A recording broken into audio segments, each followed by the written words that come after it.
भीष्मपुर की सब्जी मंडी सब जगह प्रसिद्ध मानी जाती थी। वहाँ लोग दूर दूर से सब्जी खरीदने आते थे। माना जाता था कि वहाँ पर सबसे ताजी सब्जियाँ मिलती हैं। अरे भैया, भिंडी कैसी दी? जी भैया, 50 रुपए किलो। हाँ, 50 रुपए किलो दे तो रहे हो, लेकिन ताजी तो है ना? अरे भैया, यहाँ से ज्यादा ताजी सब्जी अगर कहीं भी मिल जाए तो मैं आपको 50 रुपए क्या 100 रुपए वापस करूँगा। हाँ। अच्छा, ऐसा है तो मुझे दे दो 1 किलो। आलोक वहाँ से सब्जी लेकर निकल ही रहा होता है, तभी उसको एक और सब्जी वाले की आवाज आती है। अरे सब्जी ले लो, भिंडी ले लो, 30 रुपए की 2 किलो। अरे भैया, क्या कहा आपने? 30 रुपए की भिंडी? क्या आपकी भिंडी सड़ी हुई है जो 30 रुपए में 2 किलो बेच रहे हो? भाई साहब, जो आपने भिंडी ली है उससे ज्यादा ताजी मेरी भिंडी है।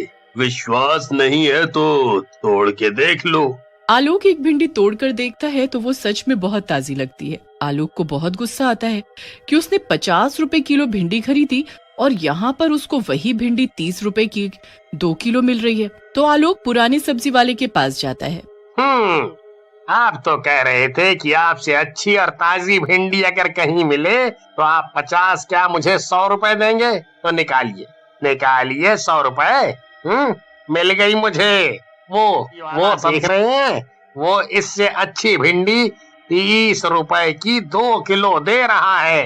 भाई साहब, आप उसकी बातों में मत आइए वरना पछताइएगा।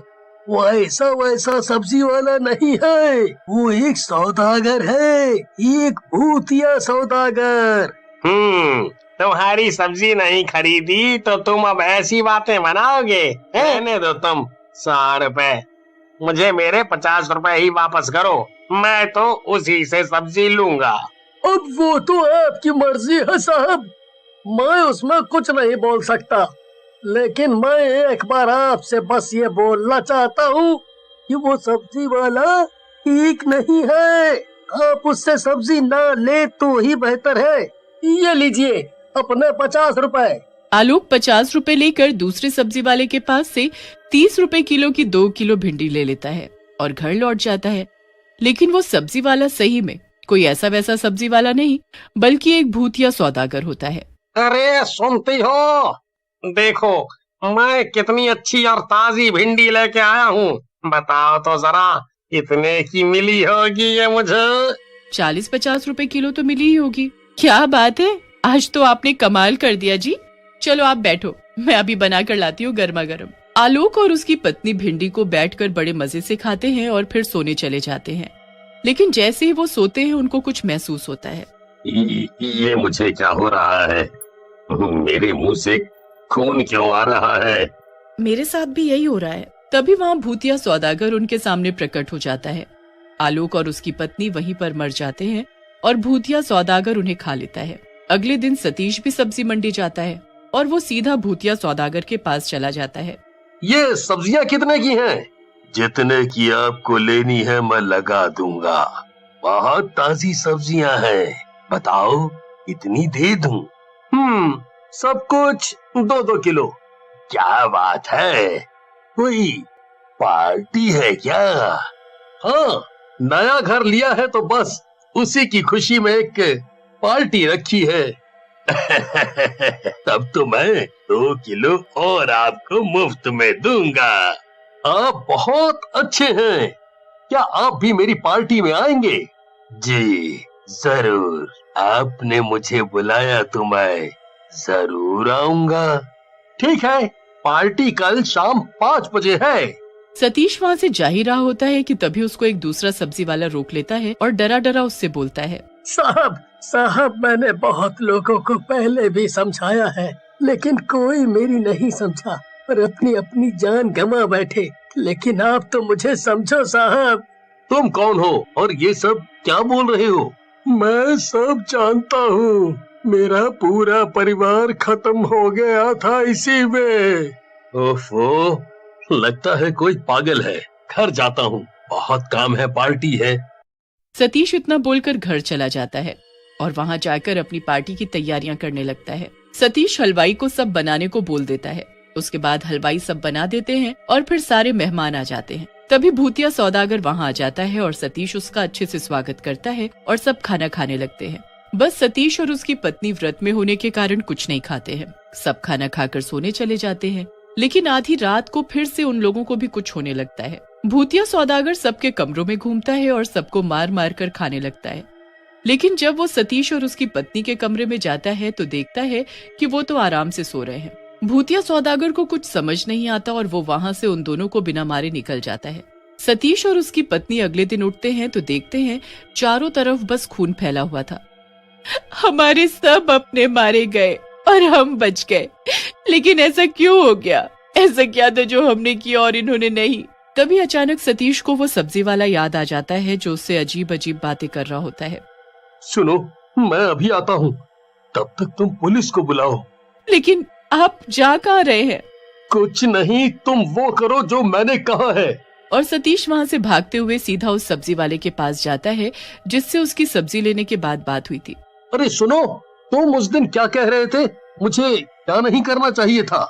और तुम क्या जानते हो? तुम मुझे क्या समझाना चाहते थे? क्या हुआ साहब, सब ठीक है ना?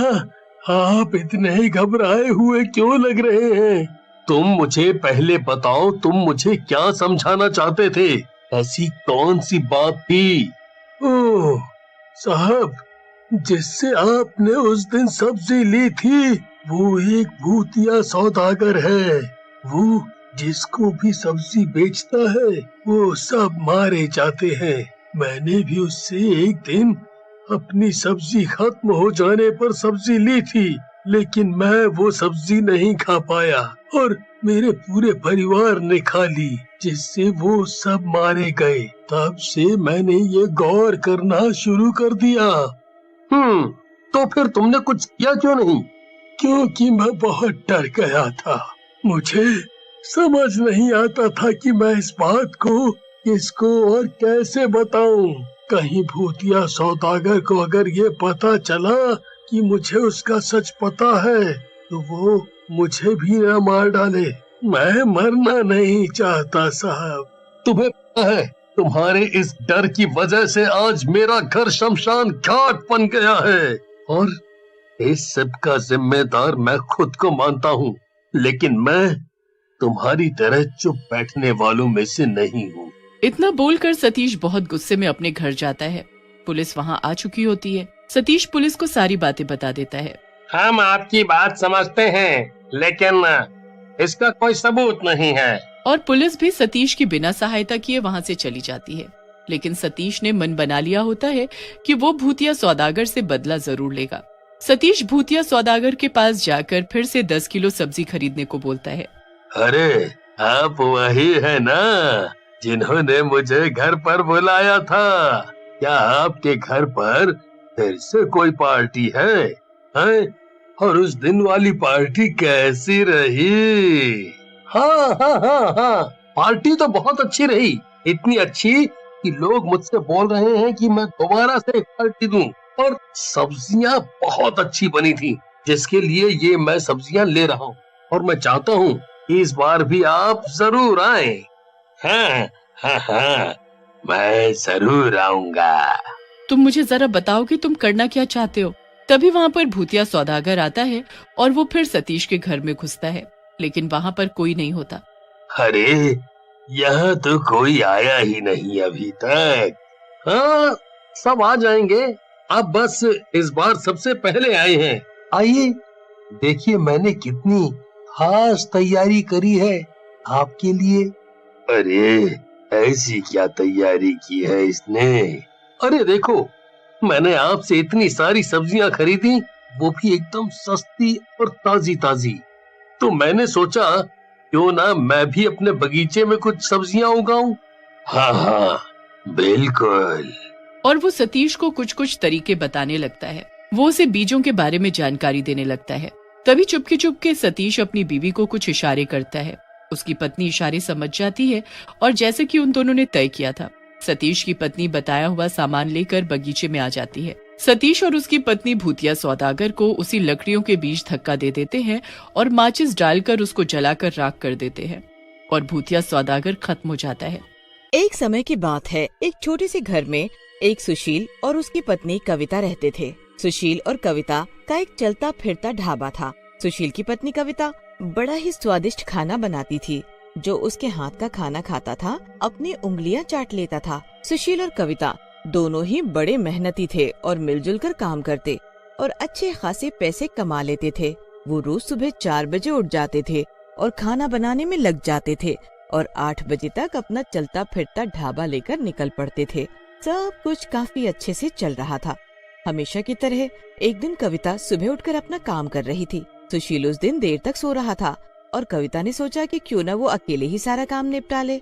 कविता काम में लगी हुई थी कि एकदम से सिलेंडर खत्म हो गया।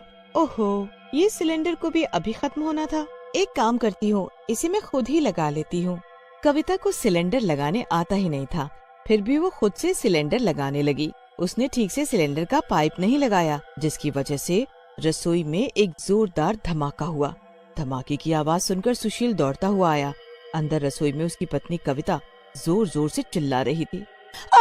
मैं जल गई, मैं जल गई, मुझे बचाओ, मुझे बचाओ। हे भगवान, ये क्या हो गया? सुशील जल्दी से पानी लेकर आया और कविता को बचाने की खूब कोशिश की, पर कविता बच नहीं पाई। सुशील की आंखों के सामने वो तड़प तड़प कर मर गई। सुशील बुरी तरह रोने लगा। सुशील के मरने के बाद मानो घर की रौनक ही चली गई थी। कुछ दिन तो सुशील के बड़े ही मुश्किलों से गुजरे। फिर सुशील ने सोचा कि वापस से अपना ढाबा लगाना शुरू कर दे। अकेले ये सब करना वैसे तो बड़ा मुश्किल था, पर उसके पास कोई चारा भी नहीं था। काश तुम होती कविता। हर वक्त हर काम में तुम्हारी कमी महसूस होती है। मैं कितनी भी कोशिश कर लूं, पर तुम जैसा खाना शायद कभी ना बना पाऊं। सुशील कविता को याद करते हुए अकेले रसोई में खाना बनाना शुरू कर देता है। जैसे तैसे बड़ी मेहनत से वो सब कुछ बनाकर तैयार कर लेता है। सब सामान लगाकर सुशील घर से निकल पड़ता है। उस दिन काफी घने बादल हो रखे थे, इसीलिए वो साथ में एक बड़ा सा छाता भी ले लेता है। आज का मौसम कुछ ठीक नहीं है, पर अब जब ये सामान बना ही लिया है तो बेचना भी पड़ेगा। वैसे ही इतने दिनों से एक पैसा घर में नहीं आया। सुशील रास्ते में ही होता है कि अचानक बारिश आना शुरू हो जाता है। सुशील जल्दी से छाता खोलता है और एक पेड़ के नीचे अपना चलता फिरता ढाबा खड़ा करके खुद भी खड़ा हो जाता है। सुशील अपनी किस्मत को कोस ही रहा था कि सामने से तेज पानी आता है।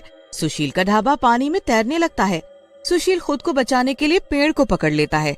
वहाँ से एक आदमी तैरता हुआ जा रहा होता है और जोर जोर से सबको बता रहा होता है कि बांध टूटने की वजह से गांव में बाढ़ आ गई है। पल भर में लोगों के घर बह जाते हैं। सब लोग अपने अपने घर की छत पर चढ़ जाते हैं। सारा गांव बर्बाद हो जाता है। सुशील भी अपनी जान बचाने के लिए उस पेड़ के ऊपर चढ़ जाता है। सारे गांव में अफरा तफरी मच जाती है। ये पल भर में ही क्या से क्या हो गया। पूरा हंसता खेलता गांव एक सेकंड में उजड़ गया। अब क्या होगा सबका? सारा सामान, सब कुछ बर्बाद हो गया। सुशील लोगों का सामान अपनी आंखों के सामने बहता देख रहा होता है और लोग मदद के लिए चिल्ला रहे होते हैं। जो लोग जहाँ होते हैं वहीं रहते हैं ताकि कहीं पानी के बहाव की वजह से वो बह न जाए। पूरा दिन लोगों का ऐसे ही एक जगह बैठे बैठे निकल जाता है। लोगों का खाने का सब सामान भी पानी में बह चुका होता है। सुशील के सामने एक घर की छत पर एक औरत अपने छोटे से बच्चे को लेकर बैठी होती है और वो बच्चा भूख से रो रहा होता है। अरे बहन, ये बच्चा कब से रो रहा है? भैया, ये भूखा है, पर मेरा सब सामान पानी में बह गया। अब मैं इसे क्या दूं खाने को? 2 दिन निकल जाते हैं। लोग भूख से बिलबिला रहे होते हैं। खासकर बच्चों की हालत तो देखी भी नहीं जा रही होती। मेरा बच्चा कहीं मर न जाए। 2 दिन से भूखा है। भगवान कुछ तो रहम करो, मेरी जान ले लो, पर मैं अपने बच्चों को ऐसे अपनी आंखों के सामने भूख से तड़पता नहीं देख सकती। वो औरत अपने बच्चे को गोद में लिए रो रही होती है कि सामने से तैरता हुआ ढाबा उसकी तरफ चला आ रहा होता है। ये तो मेरा ढाबा है, ये कैसे और इसमें ये कौन बैठा है? जब ढाबा बहते बहते पास आता है तो उसमें एक भयानक शक्ल की चुड़ैल बैठी होती है। वो उस भूखे बच्चे और औरत के सामने जाकर रुक जाती है। फिर उसके बाद वो एक प्लेट में खाना डालकर उस औरत के आगे बढ़ाती है। वो औरत उस चुड़ैल को देखकर डर से कांप रही होती है और उसे समझ ही नहीं आ रहा होता कि एक चुड़ैल पानी में तैरता हुआ ढाबा लेकर कहाँ घूम रही है। डरो मत, मैं तो हमेशा से सबको खाना खिलाती आई हूँ। ये मेरा ढाबा है, मेरे पास सब कुछ है, पेट भर कर खाओ। इतना कहकर चुड़ैल फिर बाकी लोगों के पास जाती है और उनको भी खाना खिलाती है और वहाँ से चली जाती है। ये तो मेरा ढाबा था। ये चुड़ैल पानी में मेरा ढाबा लेकर, ये कौन है? ये मेरा ढाबा लेकर क्यों? मुझे कुछ समझ में नहीं आ रहा। चुड़ैल पूरे गांव में अपने तैरते हुए ढाबे से सबको खाना खिलाती रहती है। 2 दिन बाद पूरा गांव चैन से पेट भरकर सोता है। मैं किसी को भूखा नहीं मरने दूंगी। मैं अपना फर्ज मरने के बाद भी निभाऊंगी। पूरी रात वो चुड़ैल अपना तैरता ढाबा लेकर पूरे गांव में भूखे लोगों को ढूंढती रहती है। जहाँ भी उसे कोई भूखा इंसान मिलता है वो अपने ढाबे से उसे खाना खिला देती है। आखिर में उसे एक मंदिर दिखता है जिसकी चोटी पर एक पंडित जी बैठे होते हैं। चुड़ैल डर की वजह से उन पंडित के पास नहीं जाती, पर तभी पंडित जी उसे बोलते हैं, कौन है तू? मरने के बाद भी लोगों को मदद कर रही है। आखिर तू एक चुड़ैल है तो फिर इतनी भलाई किस लिए? मेरा काम मरने से पहले भी लोगों को खाना खिलाना था। तब भी मैं किसी भूखे इंसान को देखती जिसके पास पैसे नहीं होते थे तो हमेशा उसको मैं फ्री में खाना खिलाती थी। सब अच्छा चल रहा था, पर एक दिन खाना बनाते बनाते ही मेरी मौत हो गई। जो खाना मैंने बनाया वो कभी लोगों तक नहीं पहुंचा। आज मुझे मरे हुए 1 महीना हो गया है। ऐसी मौत के बाद मेरी आत्मा तो वैसे ही यहाँ से वहाँ भटक रही थी। जब मैंने देखा कि मेरे गांव में इतनी बड़ी मुसीबत आ गई है और लोगों के पास खाने को कुछ भी नहीं है तो मुझसे रहा नहीं गया। फिर मैंने अपने पति का ढाबा देखा जो पानी में तैर रहा था।